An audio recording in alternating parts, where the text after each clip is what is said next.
Time now for Focus, and today we're heading to Germany, where 20% of prison beds are empty. Many juvenile prisons are half empty. The rate of crimes committed by 14 to 18-year-olds falling by 50% in the last decade or so. Now, part of the reason Germany's youth prisons aren't full is the fact that the population is ageing, but it's not just that. Criminologists say a ban on corporal punishment, meaning less violence in the home, has led to a less violent youth. Anne Maillet and Jessica Salt's report. 5 years ago, this juvenile prison in Herford, North Rhine-Westphalia was full. But since 2013, it has housed fewer and fewer prisoners. The director has actually closed down part of the complex. We closed sections B2 and B3. Those are the two upper floors of this building. We closed them because we have a lot fewer prisoners. And from an economic point of view, and for the staff, it's definitely better. 2 whole complexes, dozens of unused cells. Of the 355 cells in the prison, just over half are now occupied. We're spoiled for choice. Which cell do you want to visit? 109? Okay, let's go.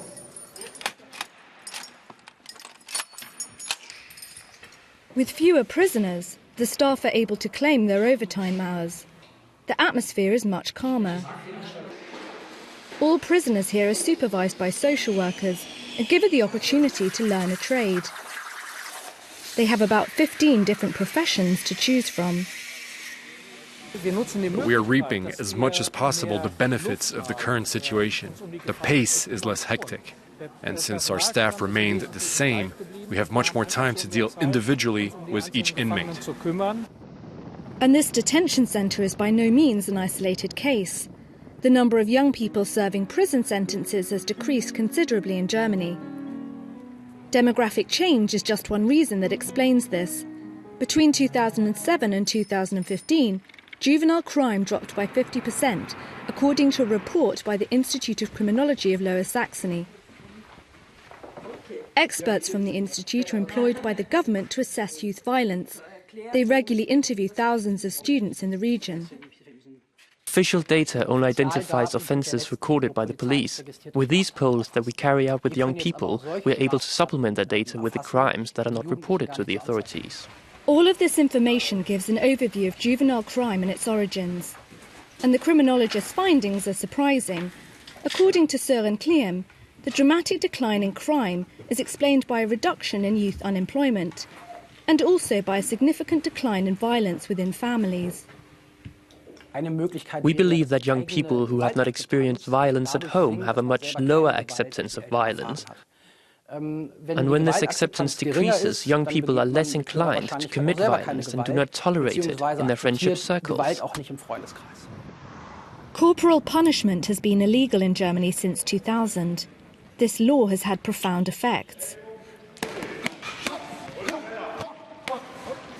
Social workers on the ground also notice that young people are less likely to come to blows.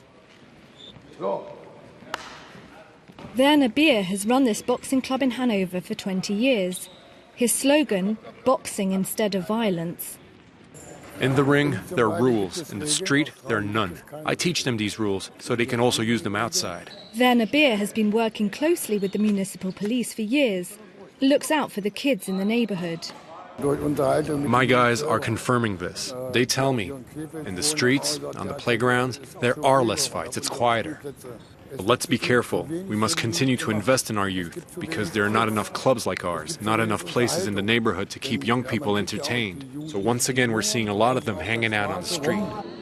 One segment of the male population that has recently caught the attention of the police and authorities is the young migrants who have been arriving in Germany since 2015.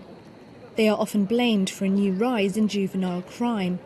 The police union is now calling on the government to provide them with more resources to help with violence prevention.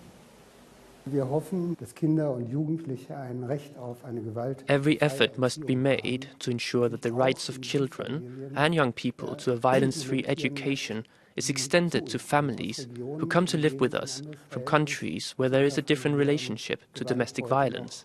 We're currently seeing a rise, and we must act. Less domestic violence, more work opportunities.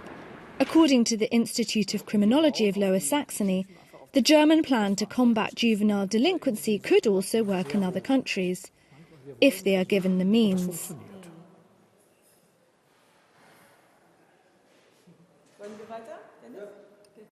That's it for now. I'll be back at the top of the hour. Stay with us.